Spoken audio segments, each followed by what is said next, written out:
नमस्कार मंडळी, कसे आहात? मजेत ना? आज आपण माहीमचा हलवा हा घरच्या घरी कसा बनवायचा ते पाहणार आहोत.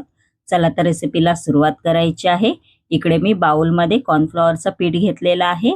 त्यानंतर ह्याच्यामध्ये आपण आता 3 कप पाणी घालून घेणार आहोत.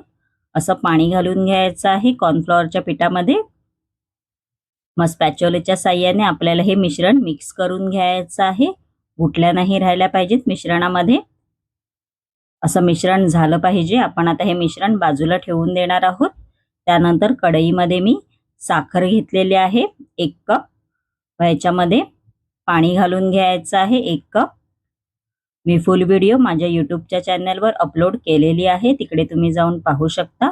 त्यानंतर साखर विरघळेपर्यंत आपल्याला हे ढवळून घ्यायचं आहे. बघू शकता आपली साखर विरघळलेली आहे. त्यामध्ये आपण आता लिंबाचा रस घालून घेणार आहोत. मग ढवळून घ्यायचं आहे. त्यानंतर आपण जे कॉर्नफ्लॉवरच्या पिठाचं बॅटर तयार केलं होतं ते घालून घेणार आहोत त्याच्यामध्ये. गॅस मी इकडे मंद आचेवरच ठेवलेला आहे. मग ढवळून घ्यायचं आहे. 5 ते 6 मिनिटं आपल्याला हे ढवळून घ्यायचं आहे. बघू शकता बॅटरचा कलर सुद्धा चेंज झालेला आहे. मस्तपैकी असं पारदर्शक झालेलं आहे. त्यामध्ये आपण आता ड्रायफ्रुट्स घालून घेऊ. मग फूड कलर घालून घ्यायचा आहे. मग वेलची पूड घालून घ्यायची आहे त्याच्यामध्ये. मग थोडं थोडं 1 चमचा तूप घालून घ्यायचं आहे.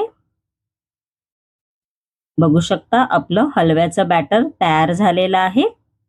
त्यानंतर आपण आता हे बॅटर एका कंटेनरमध्ये घालून घेणार आहोत सेट होण्यासाठी. इकडे मी कंटेनर घेतलेला आहे. गरमच आपल्याला हे त्याच्यामध्ये कंटेनरमध्ये घालायचं आहे. त्याच्यावरती आपण आता थोडीशी खसखस आणि मगज बी घालून घेणार आहोत व 2 तास आपल्याला हे सेट होण्यासाठी ठेवून द्यायचं आहे. बघू शकता आपलं सेट झालेला आहे हलवा. माझी ही रेसिपी जर तुम्हाला आवडली असेल तर नक्की माझ्या चॅनलला लाईक, शेअर आणि सबस्क्राईब करायला विसरू नका. धन्यवाद.